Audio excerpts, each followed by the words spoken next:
Hi, welcome to That's Ready Mysterious, the show where every bite-sized mystery is rooted in reality. I'm your host, Kelly with an I, leading you through a maze of short stories that are filled with perplexing true mysteries. From missing people to unsolved crimes to eerie coincidences, each episode invites you to step into the unknown and question the ordinary. These tales aren't from fiction, they're stories history hasn't solved. Whether you seek suspense, love curious facts, or are just drawn to stories that linger in your mind, That's Ready Mysterious is your weekly passport into the truly strange, baffling, and unforgettable. Tune in and let the mysteries begin. Transcripts and references for all episodes can be found at that'sreadymysterious.wordpress.com. No apostrophe and no exclamation point. Today's tale is about Frederick Valentich. During his last transmission, Frederick Valentich said, "Delta Sierra Juliet, it seems to me that he's playing some sort of game. He's flying over me 3 times at a time at speeds I could not identify." What was Valentich talking about? Frederick Paul Valentich was born on June 9, 1958. He disappeared on the night of Saturday, October 21, 1978 at the age of 20. But what happened to him? Valentich had gotten his private pilot license in September of 1977. He had applied to the Royal Air Force, but had failed all 5 exam subjects twice, and just 1 month before his disappearance, he failed 3 of the subjects. The weather on the evening of October 21, 1978 was good. The visibility was good, and there were light winds. Valentich took off for his flight from Moorabbin, Victoria, Australia at 18:19 hours, or 6:19 p.m. Valentich was headed for King Island, Tasmania, Australia, on a 235-kilometer, or 127-mile flight over the Bass Strait. Valentich was supposed to fly over Cape Otway, then go to his final destination on King Island. His goal was to either pick up 3 or 4 friends on King Island, or to pick up crayfish. It's unclear. The flight should have taken over an hour. During this training flight over the Bass Strait between the Australian mainland and Tasmania, Valentich was flying a Cessna 182-L, which was registered under the letters VH-DSJ. The plane was a light plane with a cruising speed of about 265 kilometers per hour, or 160 miles per hour. Valentich was a relatively inexperienced pilot who had about 150 hours of flying time under his belt. According to the official report, Valentich had earned a Class 4 instrument rating on May 11, 1978. That allowed him to fly at night in visual meteorological conditions, or conditions in which a pilot has enough visibility to fly the aircraft, keeping visual separation from the terrain and other aircraft. On the afternoon of October 21, 1978, Valentich went to the Moorabbin briefing office for a meteorological briefing.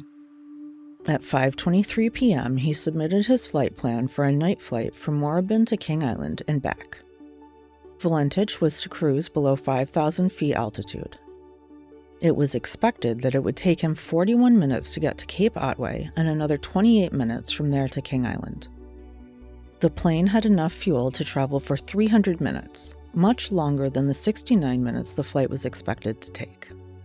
Valentich had not made plans for aerodrome lighting or lighting used to help guide planes to airports on the King Island end.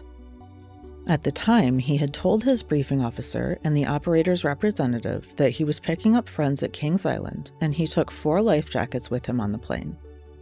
Later, unconfirmed reports said that he was actually going to pick up crayfish. The plane was fueled to capacity at 6:10 p.m. and left Moorabbin 9 minutes later. After departing, Valentich established 2-way radio contact with Melbourne Flight Services Unit, or FSU. 41 minutes after taking off, at 7 p.m., Valentich was flying over Cape Otway. At 7:06:14 p.m., Valentich radioed the Melbourne FSU to confirm his altitude and say that there was an aircraft near him that he could not identify. Valentich reported the unidentified flying object following him at 4,500 feet altitude. Valentich radioed asking if there was any known traffic below 5,000 feet. FSU responded telling him that there was no known traffic. Valentich said that there seemed to be a large aircraft below 5,000 feet. FSU asked what type of aircraft it was, and Valentich responded, "I cannot confirm it is for bright, it seems to be like landing lights."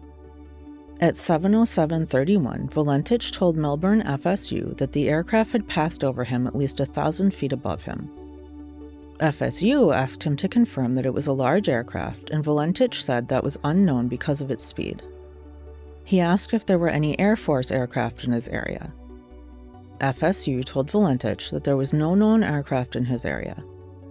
Valentich then told FSU that the aircraft was approaching again, this time from the east. There were 2 seconds of open mic. At 7:08:48 p.m., Valentich told FSU that it seemed like the other aircraft was playing a game with him. It had flown overhead 3 times at speeds which Valentich couldn't describe. FSU asked Valentich to confirm his altitude, and Valentich said he was flying at 4,500 feet. At 7:09:42, Valentich said, "Melbourne, Delta Sierra Juliet. It's not an aircraft, it is," before there was an open microphone for 2 seconds. FSU asked Valentich to describe what he was seeing. Valentich said that it was flying past, it was a long shape, then there was an open microphone for 3 seconds before Valentich continued saying, "identifying more than," and then another open microphone for 3 seconds, and then, "before me right now, Melbourne." At 7:10, FSU asked how large the object was. Valentich said that it seemed like the object was stationary and that he was orbiting, and the object was orbiting on top of him as well. He said the object had a green light and looked metallic. Then there were 28 seconds of radio silence. FSU tried to hail Valentich. Valentich responded, "Delta Sierra Juliet," before 3 more seconds of open microphone, and then, "It's just vanished," followed by 25 more seconds of silence. At 7:11 p.m., Valentich radioed to ask FSU if they knew what kind of aircraft it was, asking if it was some type of military aircraft. FSU asked Valentich to confirm that the aircraft had vanished. When Valentich asked them to repeat, they asked again if the aircraft was with him. He replied that it was approaching again, this time from the southwest. At 7:11:50, Valentich radioed that his engine was idling rough. FSU asked Valentich what his plans were, and he replied that he planned to go to King Island, but then said the object was hovering over him again. There were 2 seconds of open microphone before Valentich continued that it was hovering and was not an aircraft. At 7:12:28, Valentich once again hailed Melbourne FSU, followed by 17 seconds of open microphone, during which time there was a noise that sounded like metallic scraping. FSU tried to hail Valentich, but there were no more transmissions from the plane. The search and rescue, or SAR, alert for Valentich's plane went out at 7:12 p.m. Their report ended with the weather report. The SAR report said that the alert phase started at 7:12 p.m., and at 7:33, the distress phase started and a search began. SAR efforts lasted for 4 days, but Valentich's aircraft was never found. Their report said, "The reason for the disappearance of the aircraft has not been determined." Officials at the FSU thought Valentich must have crashed, but a search of the sea and air in the area where he was last reported flying didn't find anything. The report from the Department of Transport was approved for publication by A.R. Woodward, a delegate of the Secretary, on April 27, 1982, but the radio transcript was released and printed in the newspapers within days of the disappearance. On October 23rd, just 2 days after Valentich disappeared, a Melbourne newspaper, The Age, printed a story about the metallic sound that was heard by FSU when Valentich had said the engine was idling rough. The Department of Transport officials working at FSU said there was a sort of metallic sound over the radio before communication was lost. A spokesman had said that it was possible Valentich was flying upside down and crashed his plane. The spokesman said, "He may have become disoriented and confused by reflection from the Cape Otway and King Island lighthouses." They continued that the lighthouses might have reflected off particles of cloud. Also on October 23rd, UPI reporting described the metallic sound as the engine choking like a metallic scratching. In that same report, Valentich's father, Guido Valentich, explained that his son had been interested in UFOs for years and had reported seeing one just 10 months before he disappeared. He also talked about how his son had been interested in becoming a pilot since he was 12 years old. On October 24th, the AP published a story titled UFO Enthusiast Missing After Reporting Craft. In this report, Guido said that he hoped his son had been abducted by a UFO instead of crashing, also saying that since they found no trace of the younger Valentich, it's possible that a UFO was there. This report had Guido explaining that Frederick used to study UFOs as a hobby, using information he had received from the Air Force. Guido explained that Frederick was not someone who made up stories, and that everything had to be correct for him. The article went on to say that some witnesses had seen the object that Valentich had seen in the sky. Despite this, the Transport Department didn't believe that a UFO was involved in the disappearance. Ken Williams, a spokesman for the Transport Department, said that all of the people saying they had seen a UFO after the fact was funny. He said it seemed like those people decided after the event that they also had seen a strange object. An important part of his report appeared to be the fact that witnesses didn't come forward until the disappearance was made public. An October 25th report from veteran aviator Arthur Shute said that he didn't think it was possible that Valentich was flying upside down. He said that Valentich would have figured out soon after going upside down that he wasn't flying upright because the carpet comes off the floor and the butts in the ashtray fall out.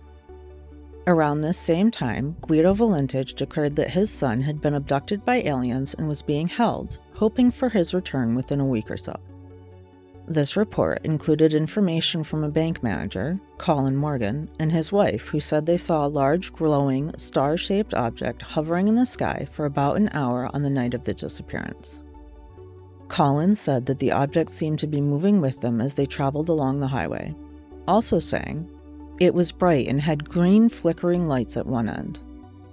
Over the previous 6 weeks, residents of King Island had reported sightings of strange bright lights in the sky. On the same day, October 25th, officials denied that they had edited the transmissions between FSU and Valentich, a rumor that had been printed in The Australian, which had cited anonymous sources within the Department of Transport. At the time Valentich disappeared, he had been dating a 17-year-old girl. After the official search ended, the girl chartered a flight for 2 hours to look for him. She believed that he was still alive somewhere, thinking that he had crashed near Cape Otway, about 215 kilometers, or around 100 miles from Melbourne. She said that he turned around after reporting the engine trouble. She explained that he had told her what he would do if a UFO came to take him, saying that he wouldn't go without her.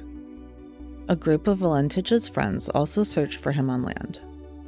In the days after Valentich disappeared, an oil slick was discovered in the area over which he was believed to have been flying last.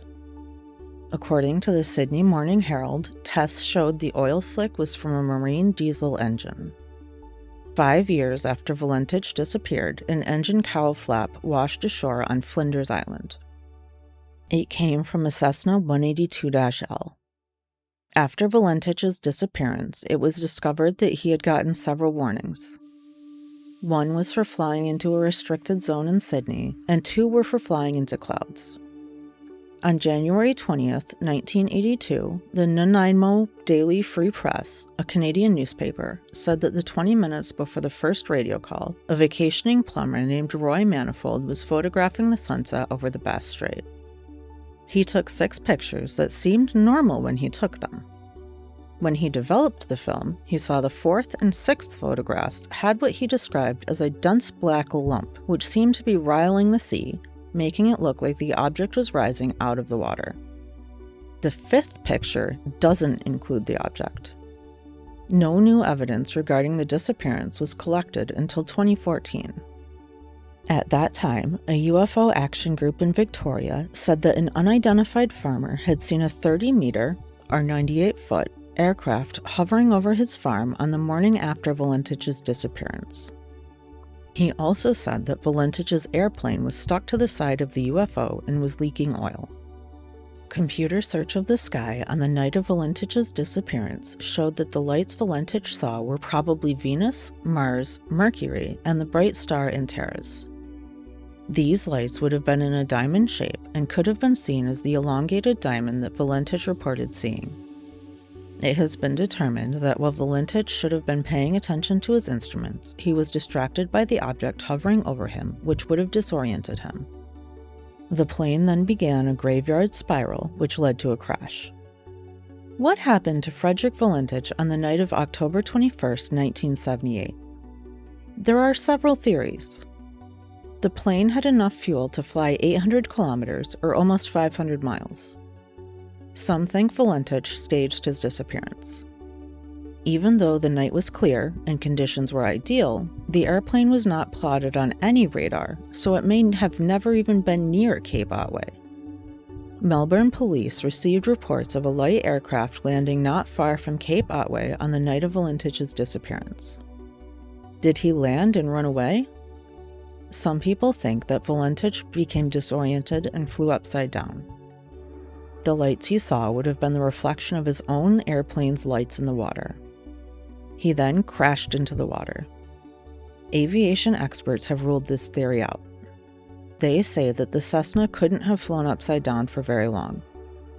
In the year 2000, a private investigation determined that Valentich was disoriented and had engine and radio problems, causing a crash into the sea. Some people think Valentich came into contact with and was killed by drug smugglers. Some believe that Valentich's plane was struck by lightning from a lenticular cloud. Some believe that Valentich's disappearance was a suicide attempt. What happened to Frederick Valentich? Was he abducted by aliens? Did he stage his disappearance to get away? What do you think?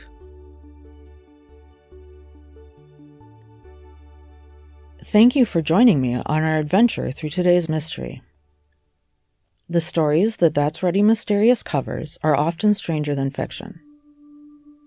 If you enjoyed today's tale, subscribe to make sure you never miss a story that challenges the ordinary and reveals the mysterious.